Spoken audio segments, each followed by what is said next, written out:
নমস্কার বন্ধু, আমার ইউটিউব চ্যানেলে সকলকে স্বাগত জানিয়ে আমি একটা নতুন ধরনের ভিডিও নিয়ে চলে এলাম। এই যে এটা সিটটা দেখছেন, এটা হলো একটা মিনার ফিনিশ, যেটা পিভিসির উপর করা আছে। একদম লুকটি একদম আনার মতো, যেগুলো আমরা সাধারণত হাইলাইট করার জন্য এগুলো ব্যবহার করি। এই যে দেখছেন টিভি ক্যাবিনেটের যে সাইডে যে বর্ডারগুলো দেখছেন, এই যে এই বর্ডারগুলো, এগুলোতে আমি ব্যবহার করব। তো এগুলোতে ব্যবহার করলে খুবই সুন্দর একটা লুক দিবে।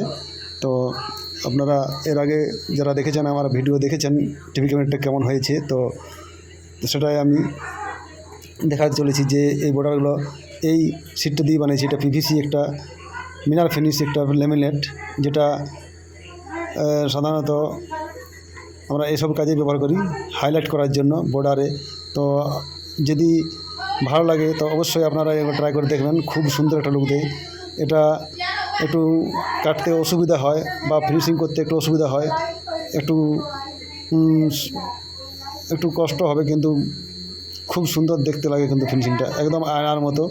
এটা আয়নায় বলা যাবে, এক ধরনের আয়নায়। এটা কালারও আরও অনেক রকমের পাওয়া যায়। তো আমরা সাধারণত এখানে গোল্ডেন কালারটা ব্যবহার করেছি। এই যে দেখছেন গোল্ডেন কালারটা ব্যবহার করছি। তো এটা সাধারণত আমরা ফেভিকল হিটক দিয়ে আমরা পেস্টিং করেছি এই সবগুলো। তো আদার্স যেসব চিটগুলো পাওয়া যায়, যেমন প্রোবনও ব্যবহার করতে পারেন, কোনো অসুবিধা নেই। পিভিসির ক্ষেত্রে প্রোবনটা ঠিক আছে। আর আমরা যেগুলো মাইকাগুলো দেখছেন, ওগুলো সব পিভিসি মাইকা। তো চলো, দেখা হচ্ছে নেক্সট ভিডিওতে। Thank you, bye by.